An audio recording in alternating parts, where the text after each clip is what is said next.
Stevie, great to see you. First of all, how are you? How are you coping with the lockdown? Yeah, I'm coping all right.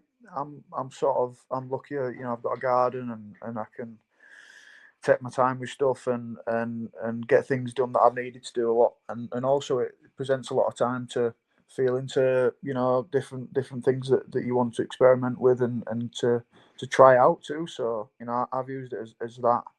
And I'm sort of in a position where I can stay at home and that's the protocol to stay at home. But on the other end, I've got my sister who's working down in Kingston London Hospital as as someone on the front line and looking after people with coronavirus. So I'm sort of notified of the other end of the scale, but I'm sort of in a position where I can't do much. But the best thing I can do is stay at home, and I'm trying to make that the best thing that I can be doing at the minute with different things that I'm doing and with Mantality and keeping up to date with boys and what we can. People have seen your open letter from your twin sister Rachael last week on the Mantality feeds. She's doing an incredible job. Everyone in the NHS doing an incredible job, Dan. You must be very proud of her. Yeah, I'm so proud because obviously I know all the work that she's done up to this point.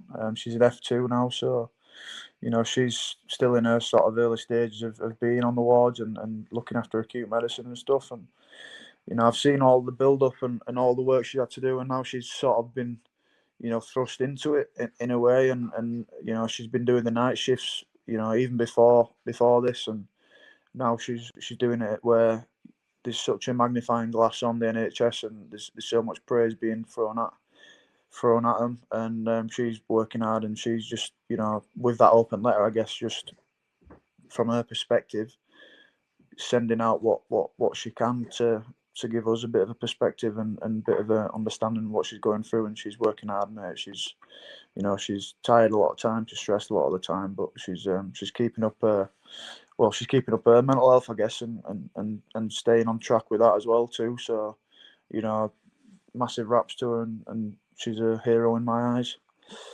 Yeah, I mean, as a family, very close, and that she's obviously supported your rugby career, been there for finals, and see her, in terms of what she's doing now for the country, to really stepping up and being a real hero herself. Yeah, that's the thing. Like when I go and do these things, and along with boys at Rhinos, she can come and support and speak to me and be there and stuff. And it's well known fact that for us, we're very much sort of having to stay away from it and be isolated from it.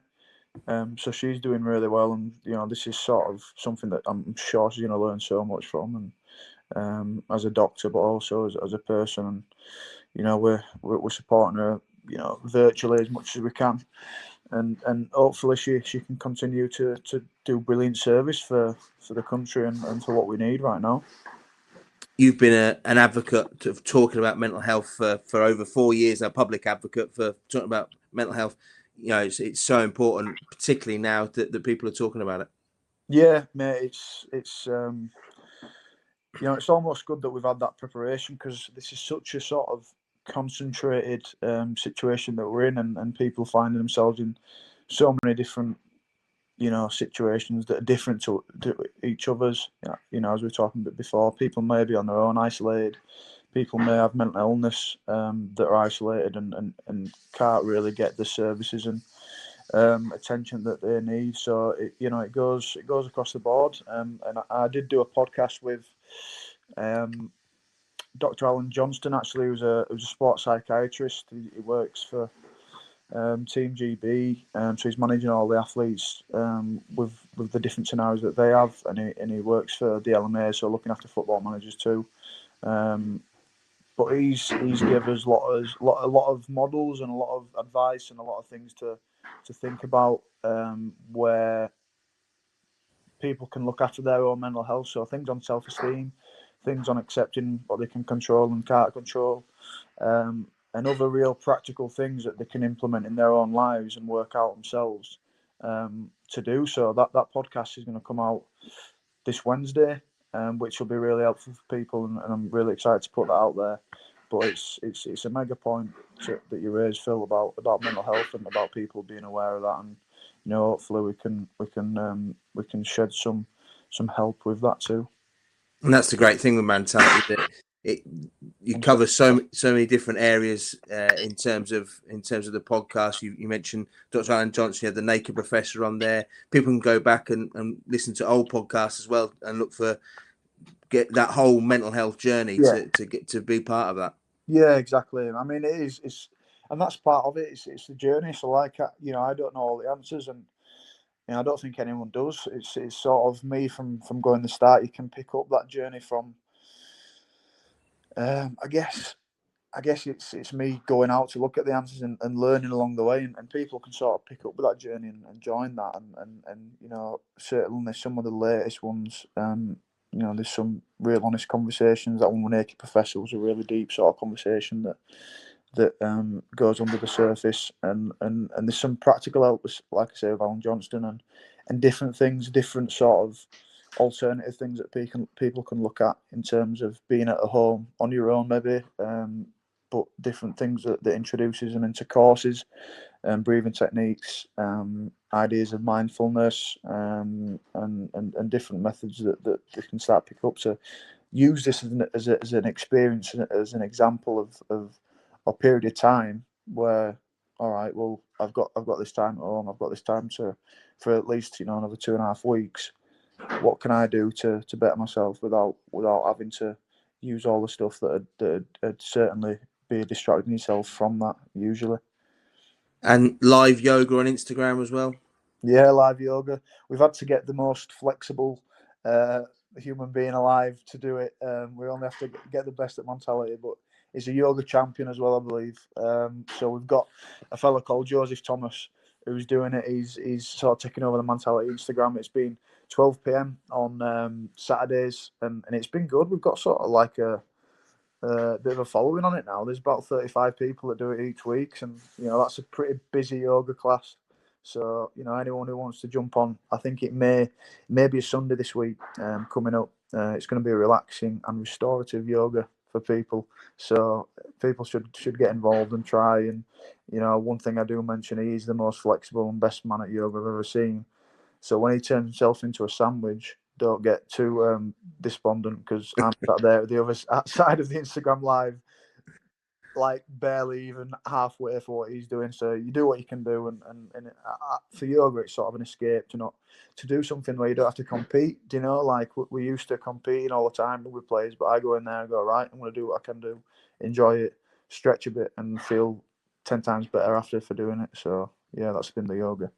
And a bit of light relief. A great podcast with your old pal Rob Burrow as well. Yeah, that was good. We've wanted to do it for a while, and especially now with this situation, we did it over Skype. So I would have preferred to do it in person, but obviously with the scenario and the situation, we did it, and we got some stuff. We got some things out of him that people won't know about, I think, and he spoke a bit about a car crash he had, and I feel for him on the way back from Round Hills. You're driving a car and you can't feel your legs. And he's talked a bit about a car crash that he had at, I think it was 18 years old. And we get through the reasons why we give each other bizarre nicknames that have seemed to stick. So it's quite good. I think Rhinos fans will enjoy it, and you get a bit behind, everything that's been going on for him lately too. And how are things going on with you? Obviously, you were out indefinitely when we broke down for the lockdown, but presumably this period of time has been a good chance for you to continue your recovery and get yourself 100% right.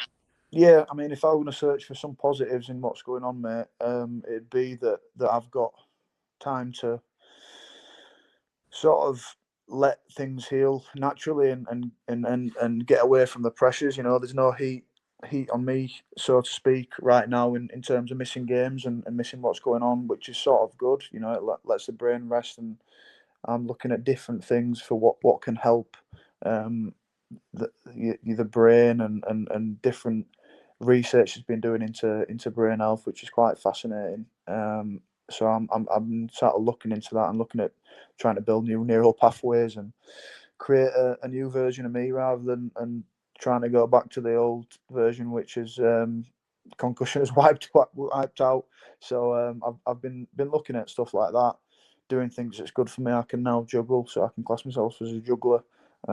So I'm doing different things that'll help me, and hopefully I'm there or thereabouts when the call comes back for reality to kick in again. And you've been able to build up your training a bit more without having those symptoms?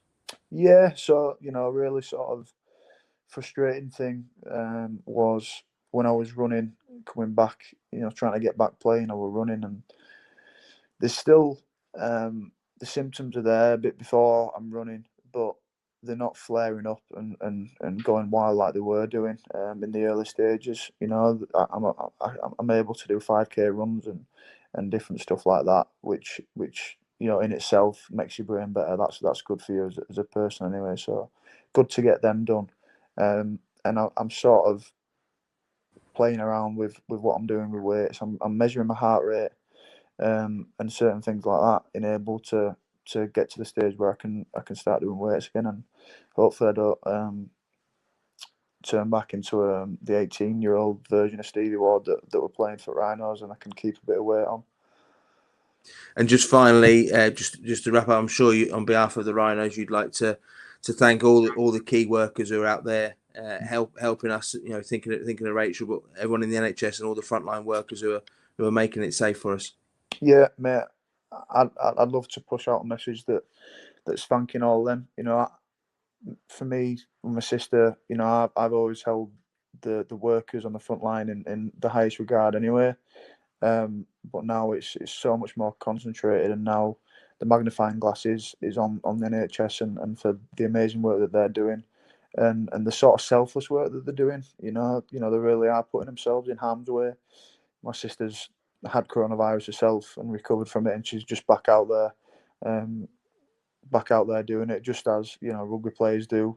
Going back into the arena, and once they're back fit, back playing. Rachael's back there and she's saving lives, and she's helping out as much as she can. So I'd really want to push out, thanks to doctors, nurses, people who are working behind the scenes down there, and also, like I say, the people that are sort of putting themselves out there in the supermarkets and delivery people and the people that go along that line too.